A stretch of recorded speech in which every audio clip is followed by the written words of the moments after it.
Hi, everybody. I'm here with Marshall Taylor at the American Association of Suicidology Conference. And Marshall's a junior at Randolph-Macon College. And this year he's really going to be presenting to the AAS conference about some work around Greek life and suicide prevention. And that caught our eye, and we really wanted to learn more about your work. So welcome, Marshall. Thank you. Thank you for having me. Great. So as we always do, we want to hear a little bit about yourself and why you're interested in this work, and specifically college-age suicide prevention. Okay. Well, I'm interested in college-age suicide prevention because I'm a college student. But specifically in the Greek life area, this started last year at last year's conference when I started realizing I should probably start working on this year's around that time. And when I decided to look up Greek life and suicide prevention, because a friend of mine had suggested it, I realized there's no research whatsoever. Very little is out there about it. I think the most I found was a Huffington Post article. So I realized this is something that needs to be talked about, and so I started working towards getting this presentation ready. We'd love to hear more about it because I don't think we know much about Greek life and suicide prevention. But we do know a fair amount about college and suicide and college-age students and suicide. What can you tell us about this, and how does that make this such an important topic for you? I think with college-aged and suicide prevention, you have a good demographic. I think that's why college-age students are so good to study, is because they're all clustered together, and it's all a pretty good range of ages and all that. And I think that makes it an absolute pool of information for any researcher. I mean, you have college psychology students who can do the work for you if you need it, But what I think is really important is that it's all research is taken seriously. And I don't think, if the research is done by a college student, it's not taken as seriously, from what I can tell. Even on a college campus, when a senior thesis goes out in an email, maybe 10 people reply out of, the 1,500 people about on my campus. So, you don't typically get a serious response when talking about college-age students. And I think Greek life presents its own challenge. Researching Greek life is, I'm personally not involved in Greek life, but it's so ingrained in a college campus, and so many of my friends are in Greek life, that I think it's taken even less seriously as far as research. I don't think they really want, why should I research, this group of people when I can just generalize it to a whole college population. Mm-hmm. And what do we know about suicide among students in college? I mean, because they're the future. College-age students, we are the future of every part of this country, every part of the world. We're going into the workforce. We're starting to come into our own. We're coming into fill in the gap between, the last generation and the one behind us. We are the generation that is going to do the next thing. Whatever that next thing is, we're the ones that are going to be doing it. And I think if you're not researching suicide amongst the group of people who are the next generation, the next real working generation, and why they are dying by suicide, then I don't think you will be able to understand them later. If you don't understand them now, there's no point trying to understand them later. Well, that's a great segue into what we do know and what we are understanding through some of the research that you're doing at Randolph-Macon. Tell us a little bit about what's going on. A real gusto that college students have to research these things is because it affects their everyday lives.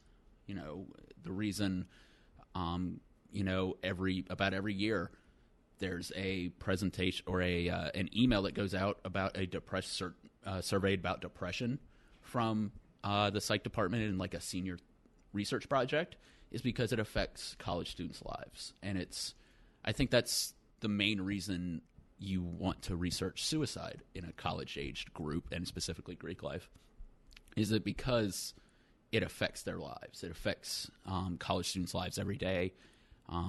There's suicides all around the country on college campuses, and I think it's important to get to the heart of it, because if you don't get to the heart of it, then these people are aren't going to be making something of themselves like they are in college. I think they're going to be going into the world and, they'll have experienced suicide. And if we don't address that, if we don't tell them, hey, this is what's going on, here's how to help people, which is what I want to do with the Greek Life and Suicide Prevention, tell people how to help their peers. If you don't talk to these people about how to help their peers, they're not going to know how to do it later in life. I think this is such a stage where people are learning so much that anything they learn, they're taking in. They are sucking up like a sponge anything they really learn. So what are some advice that you would offer to a college student if they do notice some warning signs in their friend or they are worried about someone? Definitely your college should have a counseling center.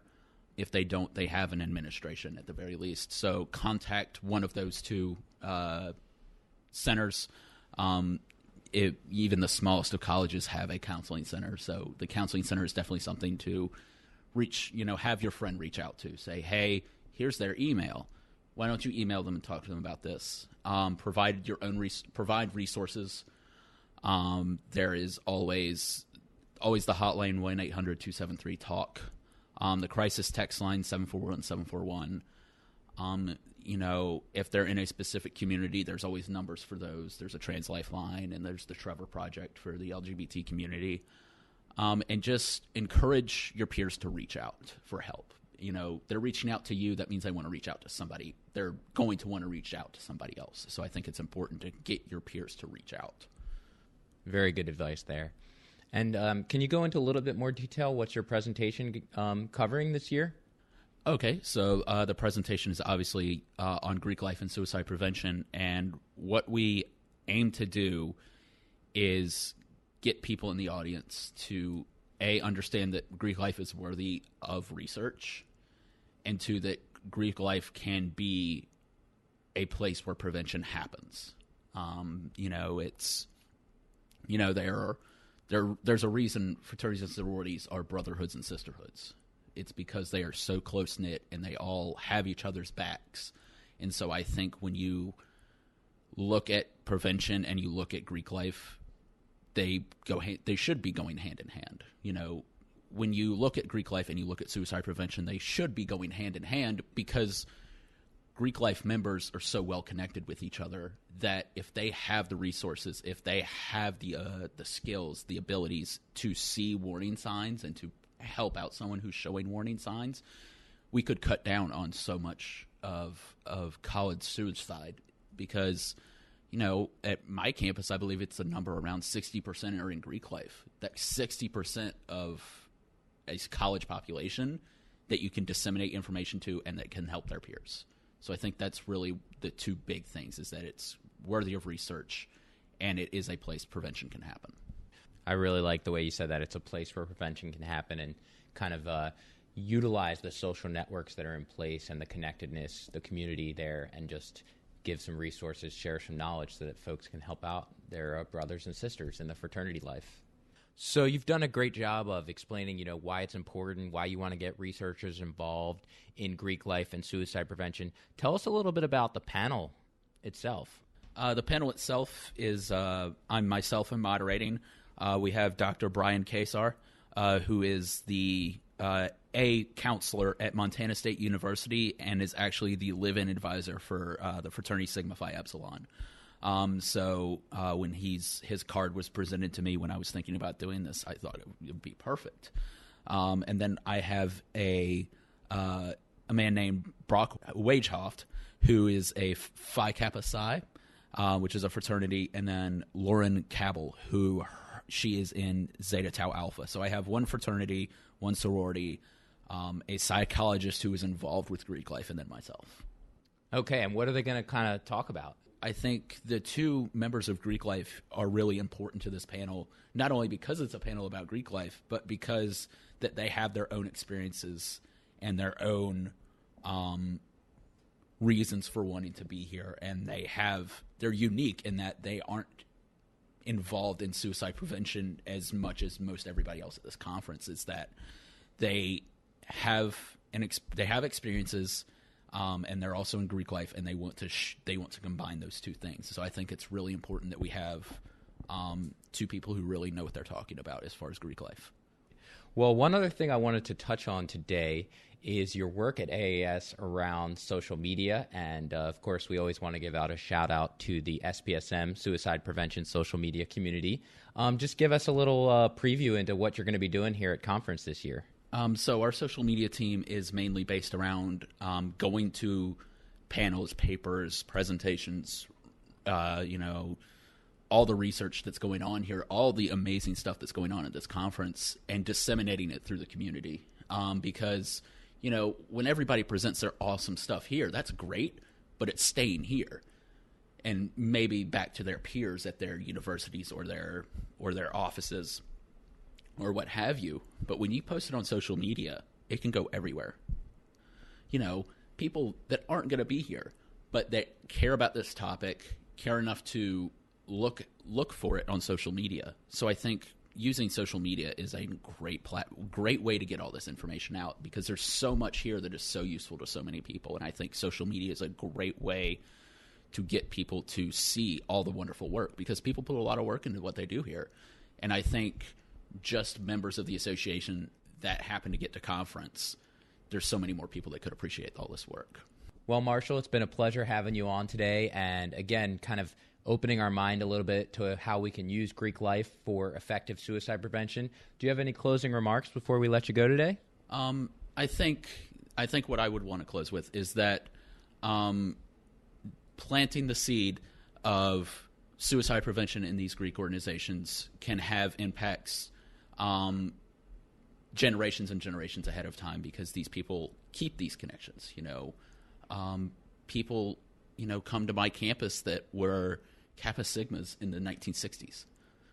So it's a connection that these people almost always have for the rest of their life. So I think planting the seed of suicide prevention now will benefit us tenfold, 100-fold in the future. All right, great. Well, and just one final question. How can folks reach out to you if they want to learn more about your work or get in touch with you with any questions after this podcast? I do have a few social media. The best one to reach me at that I will actually notice it is LinkedIn. Or my email is marshman503@gmail.com.